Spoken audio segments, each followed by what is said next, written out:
Okay, Assalamualaikum warahmatullahi wabarakatuh. Disebabkan dia bagi saya sepatah kata, banyak patah. Okey, banyak patah. Okey, saya ni sebenarnya macam tetamu tak diundang tau. Di Pahang tidak, di Kelantan tidak, di Johor tidak. Ibarat Kiambang tak jejak di air, tak sampai di langit kan. Tapi inilah semangat menulis tu, semangat menulis dan berukhuwah bersama menulis tu sentiasa ada dalam jiwa saya walaupun di mana saya berada. Okey, pengalaman saya sebagai penulis dalam dunia penulisan mungkin tak sama dengan Cikgu Awang ke, Cikgu Asmuni ke atau Tuan Haji Rahman ke, sebab saya lebih mencabar kerana saya wanita, saya sering diuji dengan berbagai-bagai cabaran, dugaan, tetapi saya tak pernah putus semangat dan saya cuba membawakan satu genre baru ke Kelantan dan kepada persatuan penulis lah, iaitu skrip drama. Macam Cikgu Awak dan Cikgu Awak dia dah tahu, sebab kita dunia penulisan ni bukan terhad kepada satu genre dia. Ada orang yang cukup puisi, ada yang suka cerpen. Macam Cikgu Awang dia kata dia dah memang hidup mati dengan puisi. Okey, dan macam saya boleh semua pergi. Cuma dulu saya bermula dengan puisi tahun 70-an. Lepas tu saya naik up sikit, saya pergi cerpen. Dan cerpen saya pernah menang Sabu Hati, Anugerah Sastra Utusan dalam masa tu kan. Tak ada Anugerah Perdana kan, dia ada utusan Exxon Mobil tak silap. Saya pernah 2 kali menang Sabu Hati. Lepas tu saya tak puas hati, saya pergi ke novel remaja. Dan novel-novel remaja saya ada di perpustakaan sekolah di masa tu. Tapi sekarang tak ada lagi kan. Saya pernah terbitkan 10 novel. Hingga salah satu daripada novel remaja saya pernah diangkat sebagai sastra Komsas. Komsas untuk Johor, wilayah Labuan sama Sarawak. Macam tu lah untuk 4 negeri. Itu 2005 ni, 2010. Okey. Dan saya ni jenis mudah tercabar dan tak mudah puas hati dengan satu perkara. Saya pergi lagi ke novel dewasa. Masa tu sebab umur dah tua, kan takkanlah masih nak tulis novel remaja, budak sekolah semua kan. Jadi saya kata okey, saya nak upkan diri saya tulis novel remaja. Dan novel daripada novel dewasa, saya tulis novel dewasa. Masa saya tulis novel dewasa itulah berlaku bermacam-macam juga. Sebab saya punya penulisan dalam penulisan orang tua maknanya kita tak fokus pada cinta pada keluarga, pada cinta pada kahwin paksa, pada yang remeh-remeh. Saya suka menulis dalam tema-tema yang lebih besar. Maksudnya perjuangan, seni dan budaya semua kan. Jadi penulis-penulis ni, penerbit ni, mereka sukar nak terbitkan karya-karya yang macam ni kan. Sebab tak ada komersial kan, kata kita tak boleh jual lah apalah semua kan. Lepas tu okey lah, kalau macam tu saya kena ubah sikit. Jadi saya ubah sikit, twist sikit je, ringankan sikit saya punya tema, pergi kepada ada cinta sikit, ada rumah tangga keluarga lah kan. Baru Alam 21 terbitkan. Novel pertama saya dengan Alam, Ku Seramkan Kasih. Itu saya ikutlah dia orang punya genre. Poligami lah ada dalam tu, cinta tak sampai apa benda lah, saya ikutlah, terpaksa ikutkan lah semua. Tapi saya masih tak lari dengan bahasa-bahasa yang BMI lah. Orang kata saya tak guna cincai ke, ataupun saya tak gunakan bahasa rojak ke apa. Saya memang standard. Sebab saya diri saya memang dilatih, saya cintakan bahasa saya. Saya tak pernah, saya jarang gunakan bahasa Inggeris dalam, walaupun orang tu adalah Mak Saleh kan, saya tetap gunakan bahasa ini dan saya gunakan translation. Tak, sebab saya kata kalau bukan kita yang berjuang untuk bahasa kita, siapa lagi kan. Jadi daripada situlah tahun pertama, kedua dan ketiga saya terbit 6 novel dengan Alam 21. Jadi tapi semua tema-tema keluarga lah, tema-tema kecil. Dalam masa yang sama saya masih juga tulis novel perjuangan Dan novel saya yang paling membawa cabaran, kelukaan sampai sekarang pun saya masih tak lupa ialah Lukanya Merah.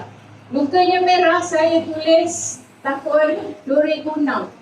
Masa tu rentetan daripada kisah peristiwa Takbai di Thailand. Ingat tak, bulan puasa, orang Islam semua yang ditangkap masuk dalam bumi bidang. Saya membaca kisah tu, saya menangis. Lepas tu saya kata, aku mesti tulis. Kalau tak macam tak lepaskan. Kita nak lepaskan pada siapa kan? Kita nak cerita dengan orang-orang tak faham. Jadi masa tu saya buat cerpen. Saya ingat lagi hari tu saya buat ialah hari Khamis. Saya buat cerpen. Saya tulis je dengan air mata, saya tulis. Tajuk awalnya ialah tajuk yang saya hantar. Sejarah Pendarang Lukanya Merah. Ada lagi terlantar tu kan? Saya tulis, saya hantar ke Lingua Malaysia. Masa tu hari Khamis tau. Biasanya Lingua Malaysia dia akan terbitkan kurang-kurangnya 2 minggu kan. Dia akan edit, tapi saya tak sangka hari Ahad tu cerpen tu dah keluar. Saya pun terperanjat tau. Masa tu saya tengah sarapan dengan suami. Suami beli surat khabar di Sunday Times, tapi dia beli juga untuk saya Lingua Malaysia. Tapi saya makan je, dia baca dulu. Dia baca, dia tengok. Ya, you punya cerpen ada lah. Dia kata, mana ada baru hantar 3 hari. Takkan dah keluarkan? Macam tak percaya tak? Tapi memang betul. Memang dia keluarkan, tapi dia tukar tajuk, dia ambil depan ni, Sejarah Berdarah. Tajuk panjang kan? Sejarah Berdarah Lukanya Merah. Itu yang novel dia jadi Lukanya Merah. Lepas tu saya makin bersemangat tau. Maknanya isu ni adalah isu semasa yang saya kena angkat. Kan? Orang sedang nak baca kan benda ni. Saya pun tulis novel. Tapi malangnya, selepas novel tu siap, kira-kira setahun lebih lah saya baru siap. Saya bukan tak ada idea lah, sebab saya dah kerangka daripada batas, daripada bawah sedang konkret dah. Tapi novel ni sangat menyentuh hati saya. Bila saya on laptop, saya menaik dengan air mata. Menangis saja, sampai awal suami saya kata, awak ni kan, menulis dah menangis. Tak membaca esok ketawa. Di sini ada macam tu. Saya kata saya tak kisah, orang nak tahu kalau saya mesti nak tulis. Saya tulis dengan air mata dan apa semua. Novel itu siap. Saya membawa novel ni, manuskrip mentah ni dari satu penerbit ke satu penerbit. Semua orang tak nak terbit. Setahun saya usung. Dulu ada apalah nama yang penerbit tu semua dah tak ada lah sekarang. Saya hantar, dia pegang sebulan, dia hantar balik. Dia kata, minta maaf puan, novel ini tidak layak untuk diterbitkan. Okay, tak apa, saya ambil balik. Saya hantar bagi Alam. Dan sebab saya dah memang peduli Alam. Alam kata, minta maaf puan, novel ini terlalu berat untuk kami terbitkan. Sebab dia dah nampak benda kita tak boleh jual lah kononnya kan. Sebab novelnya, sebab dia orang pilih yang cinta-cinta. Okey, tak apa. Dan saya perak lagi, saya kata mana aku nak hantar kan. Masa tu saya dah terfikir dah dalam kepala. Aku kena cari modal, terbit sendiri juga. Terbit tu tak terbit, macam tu. Tapi entah macam mana, satu hari saya balik Kelantan, saya pergi Dewan Bahasa. Masa tu, sebelum tu saya dah hantar Dewan Bahasa Johor. Dewan Bahasa Selatan. Amir, masa tu saya jumpa Amir kan. Amir, ADK Persatuan Negeri Johor masa tu. Kami jumpa dalam majlis. Saya saja tanyalah, dapat. Saya nak hantar manuskrip. Boleh tak? Saya pun cerita lah macam tu. Amir, dia tak cakap apa-apa, tapi daripada muka dia tu, dia macam merendahkan cara delakan. Tapi saya kata tak apa. Saya direct editor. Masa tu editor sampai saya jumpa. Saya kata, saya ada manuskrip macam ni, manuskrip perjuangan. Saya nak sangat. Tak payah saya royalty pun tak apa. Saya nak sangat karya ni diterbitkan. Lepas tu dia orang ambil seminggu utama macam tu, saya dah lupa. Dia tengok, dia hantar balik. Dia kata, tak layak terbit lah, ada Dewan Bahasa. Saya balik, saya simpan lagi. Itulah satu hari saya balik Kelantan. Saya pergilah Dewan Bahasa tu atas majlis lain. Tapi saya sempat berbisik dengan masa tu Ariza yang jadi ketua editor kan. Saya kata, boleh tak kalau akak nak hantar? Kan, jadi kita semangat sikit kan, tak perlu reject kan. Jadi saya pun hantar. Saya hantar, Rupanya Ariza dia dah terima tu, dia bagi pada Profesor Rusna Baharudin sebagai penilai kan. Dia hantar KL bagi penilai. Lepas tu selepas sebulan, saya terima balik naskah tu. Mereka tak tahu, mereka terima naskah tapi minta saya buat editing lah. Ada part-part yang kena buang. Sebab masa tu panjang sangat. Mereka nak dalam 500 lebih muka surat. Jadi dia kata okey, tak ni buang sikit.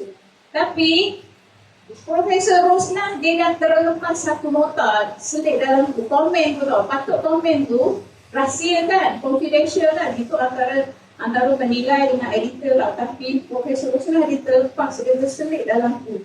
Saya baca komen tu, saya menangis mengaum-ngaum tau. Profesor saya ingat lagi, profesor tulis macam mana tau. Dia kata, karya ini dia tulis buku besar dan anda suruh banyak. Karya ini patut diterbitkan dengan segera. Kerana, pertama, kita dah lama kekurangan karya penulis wanita.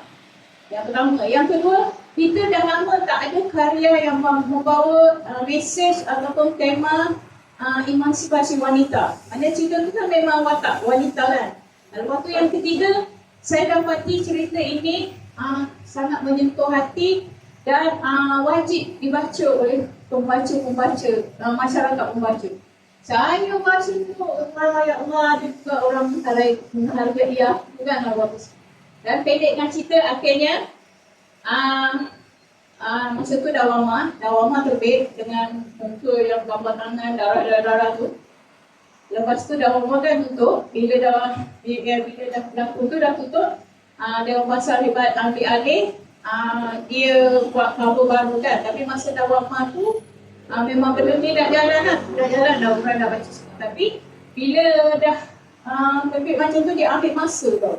Jadi novel ini memang sangat ambil masa untuk sampai ke destinasi yang tertinggi. Last kali, pendekkan cerita, novel ini diangkat di Universiti sebagai bicara karya dan ada seorang dua daripada Universiti Patani yang menggunakan naskah ini sebagai tesis kan. Yang sampai diorang dapat PhD dan diorang berterima kasih kepada saya sebab novel tu membawa emansipasi wanita dan isu perjuangan apa semua kan yang dah lama tak ada gunanya lah kan. Jadi itu satu. Yang keduanya, bila tahun 2016 dia diangkat sebagai hadiah sastra Johor. Di Johor tu, Kelantan tak iktiraf di Johor. Saya pun terkejut kan. Okeylah. Jadi nak cakapnya, saya memang setakat ini dah 34 novel lah keseluruhan kan. Jadi betul sampai kesalahan. Tapi yang paling saya tak boleh lupa ialah Bukanya Merah. Sampai sekarang pun naskah tu kalau saya baca memang masih tahu. Sebab memang itu adalah jiwa seorang pejuang. Watak dia, kalau siapa dah baca watak utama dia adalah seorang wanita umur 65 tahun yang kaki kena gigit anjing.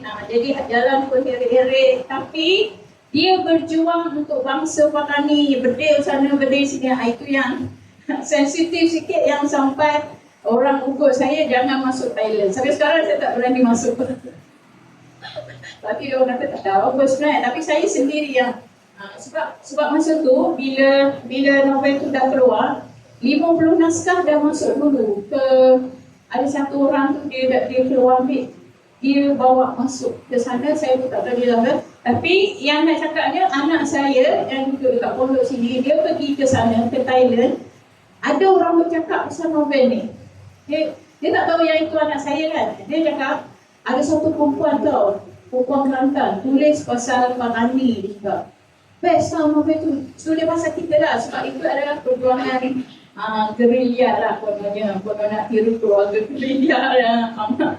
Jadi dia kata macam tu lah, dia cakap, anak saya kenal tau. Saya kata, siapa nama penulis tu? Bukan siapa Rohani Geraman tu. Dan anak saya kata, itu mak saya. You tu dia cakap. Dan orang tu lah yang berpesan dengan anak saya. Dia kata kalau boleh, jangan mak awak masuk dulu. Sebab masa tu memang keadaan sangat panas dengan novel tu. Sebab saya kritik kerajaan Thai, kritik buta-buta dulu. Tapi saya kata kalau saya tak boleh kan, kenapa Dewan Bahasa terbit kan? Jadi saya berpegang tak sipil lah. Sebab Dewan Bahasa adalah wadah kerajaan kan.